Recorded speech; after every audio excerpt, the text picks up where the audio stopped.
tugwaye ikaze kuri Mr. Sam Entertainment. Nkuko bimenyereye Mr. Sam Entertainment tubagezaho ibiganiro byinshi by'ubwenge, ariko cyane cyane n'amasomo ajyanye na YouTube cyangwa se ajyanye n'ukuntu ushobora gukorera amafaranga ku mbuga nkoranyambaga.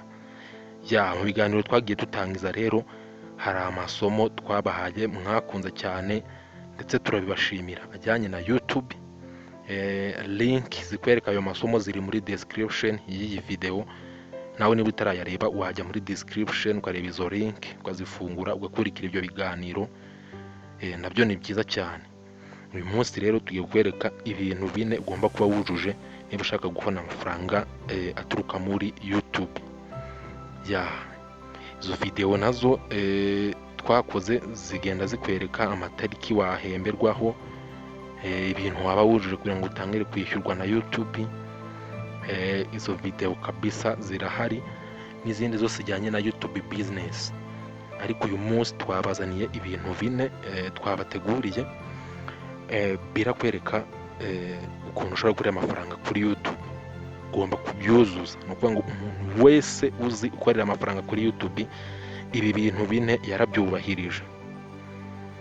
Umuntu uwo ari we wese uzi ukorera amafaranga kuri YouTube ibi bintu bine yarabyubahirije. Ngira ngo nawe ngiye kubigusangiza, nawe niba ushaka kuyakorera ugomba kubyubahiriza. Ariko mu masomo yabanje nk'uko twagiye tubibasobanuriraho ibintu byose ugomba kuba wujuje, ni ukuvuga ngo ahangaha ni umuntu nyine ushaka gukorera amafaranga kuri YouTube channel. Mu gihe watangije account ya YouTube channel, YouTube channel yawe ukajya ushyiraho amavideo nk'ibisanzwe. Tugarutse imbere gato muri video zatambutse, ugomba kuba monetize ari uko umaze kuzuza amasaha 4,000 ndetse n'abasubscribers 1,000. Nkuko mubibona rero twebwe amasaha twarayujuje, turabashimiye mwese mwarebye video. Ikindi niwe tarakanda subscribe, murabona ko sub zitaruzura neza, wakanda subscribe ukaduterera inkunga, natwe twarushaho kugutegurira content z'ubwenge. Aba subscribers ni 1,000 rero ugomba kuba wujuje. Hanyuma y'ibi ngibi ukora icyitwa monetization. Nyuma ya monetization rero hari utuntu tune n'ubundi tujyanye na monetization twabateguriye ugomba kuba wubahirije. Amafaranga aturuka kuri YouTube cyangwa kuri Google, ni ukuvuga waba ufite website washinze, itangazamakuru runaka cyangwa se YouTube channel, amafaranga yose ubona anyura mu cyitwa Google Adsense. Google Adsense ni ukuvuga ni igice kimwe gikorera muri Google. Google ni company nini cyane ifite imbuga zikomeye cyane nka YouTube, Google Book, Google Map n'ibindi byinshi cyane tuzagenda tugaruka mu biganiro biri imbere. Ariko uyu munsi icyo tuje kubabwira ni Google Adsense. Google Adsense ni ukuvuga ngo ni ikindi gice kiba muri Google, nta kandi gace ka Google, ariko iki gice kirakomeye cyane kuko 80% by'amafaranga Google yinjiza yose aba yanyuze muri iki kintu bita Google Adsense. Ads ni ukuvuga ngo ni amatangazo yamamaza.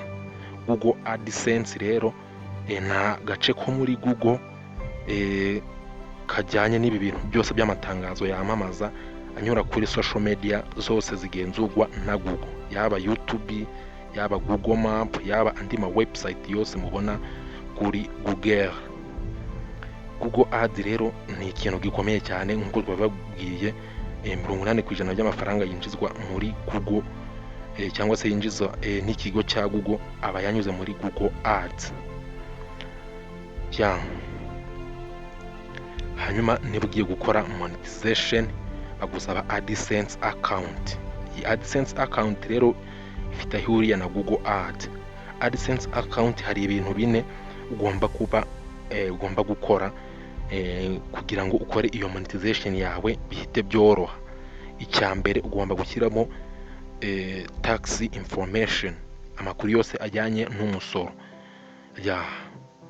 Kuvuga ngo aba YouTubers n'abandi bantu bose bakorera amafaranga ku mbuga nkoranyambaga hari uburyo bishyura imisoro mu bihugu byabo.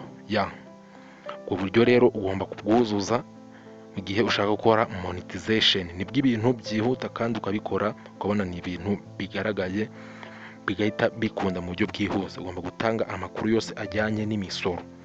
Izi video tuzagenda tuzigarukaho ukuntu wakora ibintu by'imisoro n'iki mu gihe uri gukora monetization. Icya kabiri, ugomba gutanga personal information, umwirondoro wawe wa nyawo.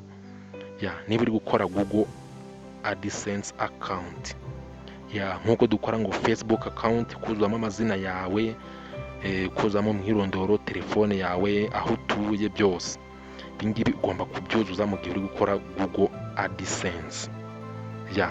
Uzuza ibintu bya nyabyo please. Niba uri gukora Google Adsense ukibeshya ugakoresha nk'umujyi utari wo, wenda niba utuye nka Kigali ugashyiraho New York, uvuga ngo hari pin Google yohereza ugomba kwifashisha kugira ngo amafaranga yawe ari muri Google Adsense account uyabone. Mu gihe rero washyizemo umujyi utari wo, iyo pin igasohokera nka New York nk'uko twabivuze, icyo gihe urumva ko amafaranga ntabwo uyabona. Mu gihe uri gukora Google Adsense account ugomba kuzuza umwirondoro wawe wa nyawo please, wa nyawo, amazina yawe ya nyayo, umwirondoro wose wa nyawo, umujyi, aho uturuka, byose biba bihari. Tuzagenda tubigarukaho muri video ziri imbere. Hanyuma ukuzuza form of payment. Mu gihe umaze gukora Adsense account uzuza form of payment. Form of payment rero ni uburyo uzahembwa niba uzakoresha electronic fund cyangwa se wire transfer. Ubu ni uburyo bubiri ushobora kubonamo amafaranga ya YouTube. Uvuga ngo electronic fund ushobora kuzuzamo muri Google Adsense ko amafaranga yawe uzajya uyabona hagati y'iminsi 4 n'iminsi 10. Iyo niyo bita electronic fund. Cyangwa se wahitamo uburyo bwa kabiri bita wire transfer, ukajya ubona amafaranga yawe hejuru y'iminsi 15. Gusa kubu ngubu uri hejuru y'iminsi 15, wire transfer nibwo buryo bwiza cyane bwo kubonamo amafaranga neza hejuru y'iminsi 15. Ni ukuvuga ngo cyane cyane utaratangira kwinjiza amafaranga menshi avuye kuri YouTube, iyo uhisemo ubu ngubu buri hejuru y'iminsi 15 nibwo bwiza, kuko amafaranga nibwo aba yiyongereye. Hanyuma ikindi kintu cya kane ugomba kumenya ni ikintu bita payment threshold. Payment threshold ni ukuzuza umubare w'amafaranga asabwa kugira ngo uhembwe. Payment threshold rero ni ukuvuga ngo nk'uko twabigarutseho muri video zatambutse, amafaranga yemerewe kubikuzwa iyo wakoresheje konti y'amadolari ni amadolari 100. Aba ari konti y'amayero ujya ukoresha ukabikuza ari uko amaze kugera ku mayero 70. Ariko akenshi usanga muri Google Adsense account harimo amadolari. Bishatse kuvuga ko numara kuzuza amadolari 100 aribwo zemererwa kubikuza. Aka kantu rero nako uba ugomba kukuzuza.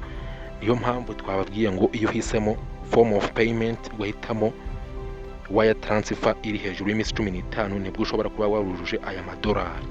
Iyo utayujuje utegereza ukundi kwezi kugira ngo aya madolari 100 azaba agezeho, hanyuma processing zikomeze ave muri Google Adsense account ajye kuri bank account ubone kuyabikuza. Tuntu rero twabateguriye nk'uko mubona iki kiganiro bisa naho ari impine, ariko tuzagenda tubirambura muri video ziri imbere. Tuzabirambura nk'ubu ngubu tuzakora video ivuga kuri tax information, ayo makuru ugomba kuzuza, uburyo buzuza ibintu bijyanye n'imisoro. Iyo video nayo tuzayikoraho tuyirambure neza. Personal information, video bijyanye n'ukuntu uzakora Google Adsense account, ayo makuru yose wuzuza byose tuzabirebera hamwe muri video ziri imbere.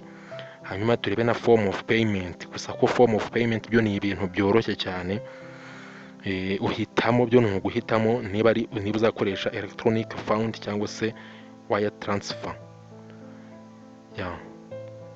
Turagushimiye rero webanye natwe. Icyo usabwa ni gukora subscribe kugira ngo izindi video zitazagucika.